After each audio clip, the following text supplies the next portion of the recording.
Orada deyir ki, imam sözü deyir. Məni bağışla ya imam. Ya Və imam. orada Vüqar kupleti deyəndə Ruslan istəyirsə... buyursun, Ruslan bir dənə açıqlama Duet versin. olduğu üçün orada deyir ki, ya imam. Məndən imam olmaz da, yəni təbii. Ya imam, yox. Biz deyirik Allah, Məhəmməd, ya Əli. Biz ya Əli deyəndə, ya ona demirik. Birincisi, yar demir axı. Tarix olaraq bir dənə açıqlama verim. Sən deyirəm, buyur. Üzr istəyirəm, salamlayıram buradan hər kəsi. Deməli, orada bəlkə kadrda fikir verdinizsə, Vüqar o sözü işlətməmişdən qabaq ayağa durdu. Ayağa durdu, orada bir imama müraciət elədi, o ehtiramından irəli gəldi. Və orada imam deyir. Ya imam. Ya imam, tanıya bilməncəm, məni bağışla ya imam. Və o sözü dəyişiblər orada. O Mehriban xanımın oğlanın oxuduğu 3 misra Vüqarın öz orijinal 3 misrası olaraq qalıb. Vüqarın 3 misrası orijinal olaraq qalıb. Axırıncı sözü dəyişiblər ki, məni bağışla, ya inan, belədir də, düzdür, inan. Hədə yəni, ya məni bağışla, ya inan. Məndən çox siz qulaq asmısınız. Bəli. Necə?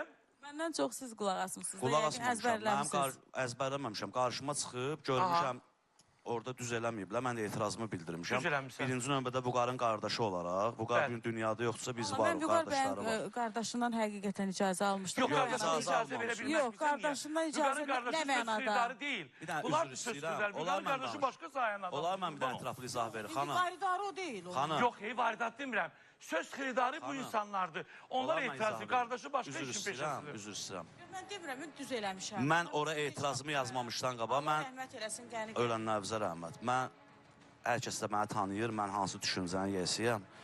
Mən ora etirazımı yazmamışdan qabaq birinci Vüqarın qardaşına zəng vurdum. Dedim, bu məsələdən sənin xəbərin var, yəni bir icazon var buna, sən ona razı. O icazə də versəydi, belə mən etirazımı bildirəcəkdim. Hala. Amma mən ondan birinci soruşdum. O dedi ki, mən oğlanın nömrəsini tapmışam, yığmışam ki, bu nədə eləmişsiniz? Deyir, o da qalır ki, biz sadəcə, dedi, biz sadəcə YouTube-sunu elə belə oxumuşuq onu. Olmaz. Mən də ondan sonra o disə də belə mən etirazımı bildirdim. Ne üçün? İndi siz təsəvvür edin ki, mən götürmüşəm Sami Yusufun mahnısını. Əhvələ günahı Allahu Allah. Değişmişəm, o eləmişəm ki, əhvələ günahı ya inan, inan. Bu nə dərəcədə doğrudur və gülünc görsənir. Ona görə mən etirazımı bildirmişəm ki, onu Vüqarın mahnısına da eləsələr, Yaşarın da, Orxanın da, Bala, fərqi yoxdur, Pərvizin də.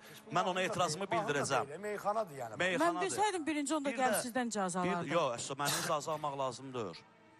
Yox, siz mənə agresiya göstərirsiniz. Mənə icazə almaq Allah agresiya göstərmirəm, amma gələndən siz mənə agresiyalısınız. Estağfurullah. Hər kəs məndən söhbət edirdi. Amma siz keçmişsiniz pərdənin dalını oradan ancaq danışırsınız. Mənim sizinlə o boyda dərin münasibətim yoxdur axı, bu normal haldır ki. Mehriban, bax mən burada müdaxilə Amma düz ehtiyac da yoxdur ona, ona ehtiyac da yoxdur. Mən demirəm düz eləmişəm, mən demirəm düz eləmişəm. Dini mövzuda yazılan mahnılarda onu imam bax, sən əslində bəlkə orada dərinliğine varmamısan. Dini mövzuda yazılıb, ya imam, sən o imamı çıxardıb da hansısa bir YouTube'a göre ki trend olacağım və kiminsə anası dünyasını değişib, Allah rəhmət etsin, mənim də atam dünyasını değişib. İmamları, bax, onlar imam sözünə görə bunu dahi dinə biz bağlamadık çox, amma onlar sən bəlkə bunu başqa sözü dəyişsəydin, onlara toxunmazdı. Çünki Vüqar əqidəli birisi olub. Dininə, imanına, elə bir söz xiridarlarından, qəzəllər yazanlardan olub ki, Allaha çox böyük imanı olubdu. Onun hətta sevgilisine müraciətində belə deyir ki, Allah mənə bu sevgini, nə bilim, necə o qızla olur. Mən baxmışım ki, o onu Füzuli kimi elə bil ki, vəsf edir o qızı gözündə. Deyir, sən mənim maralımsan, ceyranımsan. O deyir, yəni bu insan doğrudan da İmam Hüseyin aşık olub da. İndi onlara bu